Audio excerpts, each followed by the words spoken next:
आपने देखा होगा कि पृथ्वी और अन्य ग्रह अपने अक्ष पर घूमते रहते हैं। तो आखिर इसके पीछे का कारण क्या है, आज हम इस वीडियो में जानेंगे।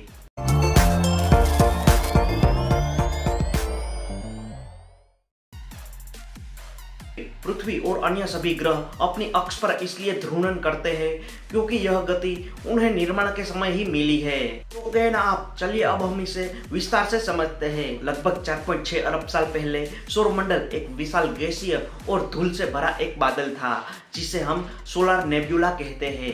बादल में गुरुत्वाकर्षण बल के कारण संकोचन हुआ और यह घूमना शुरू कर दिया। जब यह नेब्यूला सिकुड़ने लगा तो वह तेजी से घूमने लगा, ठीक वैसे ही जैसे कोई फिगर स्केटर अपने हाथ समेट लेता है और उसकी घूमने की गति बढ़ जाती है। यह एक प्राकृतिक नियम है जिसे कोणीय संवेग संरक्षण कहते हैं। जब ग्रह, उपग्रह और अन्य खगोलीय पिंड इस नेब्यूला से बने तो उन्हें भी घूमने की गति विरासत में मिली। इसलिए पृथ्वी और अन्य ग्रह आज भी अपनी अक्ष पर घूमते हैं।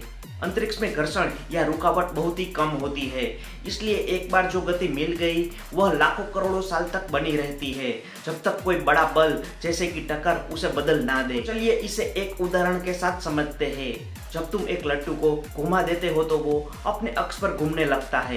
तुमने उसे एक बार घुमा दिया तो वो तब तक घूमता रहेगा जब तक कोई रुकावट जैसे कि जमीन का घर्षण या हवा उन्हें धीरे धीरे रोक ना दे। अब सोचो कि अगर कोई लट्टू अंतरिक्ष में होता जहां हवा भी नहीं होती और जमीन भी नहीं होती, मतलब कोई रुकावट नहीं होती, तो वो हमेशा घूमता ही रहता। ठीक ऐसा ही हुआ पृथ्वी और ग्रहों के साथ। सौरमंडल बना तो गैस और धूल के बादल घूम रहे थे, उसी से पृथ्वी बनी और वो पहले से ही घूम रही थी। अंतरिक्ष में कोई रुकावट नहीं है, इसलिए वो आज भी इसी तरह घूम रही है।